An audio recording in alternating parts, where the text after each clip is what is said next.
Anantapuram RTC బస్టాండ్లో వేలంపాట నిర్వహించారు. ఏపీఎస్ఆర్టీసీ అనంతపురం రీజియన్కు ఆర్టీసీ కార్గో పార్సిల్ రవాణా కేంద్రం ద్వారా 46,700 రూపాయల ఆదాయం వచ్చింది. కార్గో కార్యాలయంలో వివిధ కారణాలతో వినియోగదారులకు చేరకుండా మిగిలిపోయిన పార్సిళ్లను అనంతపురం డిపో ఆవరణంలోని కార్గో కార్యాలయం వద్ద ఏటీఎం మోతీలాల్ నేతృత్వంలో బహిరంగ వేలం వేశారు. మొత్తం 36 రకాల వస్తువులకు వేలం నిర్వహించగా వాటిని పాటదారులు దక్కించుకున్నారు. కాగా ఈ వేలం ద్వారా అనంతపురం ఆర్టీసీకి 46,700 రూపాయలు ఆదాయం వచ్చింది.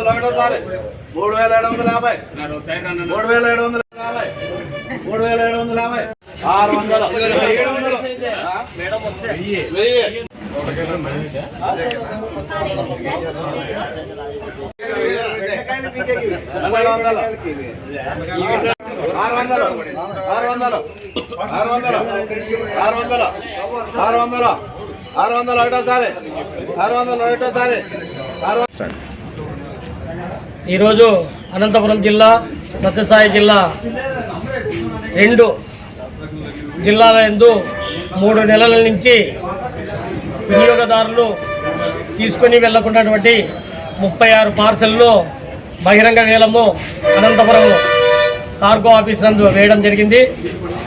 ఈ 36 పార్సెల్ సంబంధించి 21,300గా committee accounts officer Lakshmidevi madam గారు, తర్వాత ఏటీఎం కమర్షియల్ మోతిలాల్ గారు కమిటీ ఆధ్వర్యంలో బహిరంగ వేలం వేయడం జరిగింది. ఈ బహిరంగ వేలంలో అనంతపురము చుట్టుపక్కల ఉన్నటువంటి ప్రదేశంలో ఉన్నటువంటి వాళ్ళంతా హాజరై బహిరంగ వేలంలో పాల్గొనడము, తర్వాత వేలము ఒక్కొక్కటిగా వేలం పాడడము, 36 వస్తువులు కూడా వేలంలో విక్రయించడం జరిగింది. మొత్తం టోటల్ అమౌంట్ 46,700 రూపాయలు ఈరోజు వేలంలో అమౌంట్ రావడం అయినది.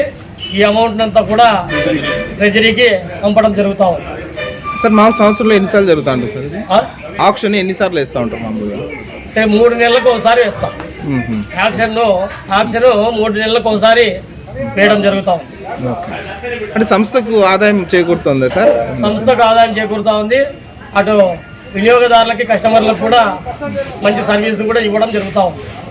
పార్సల్ ఆఫీసులో ఇవి నంబర్ ఎలాంటి ఐడెంటిఫై లేని పార్సల్స్ మాత్రమే, అంటే దాని మీద కస్టమర్స్ నంబర్ పేర్లు కానీ ఏవి కూడా లేని ఐటమ్స్ మాత్రమే వేలం వేయబడును.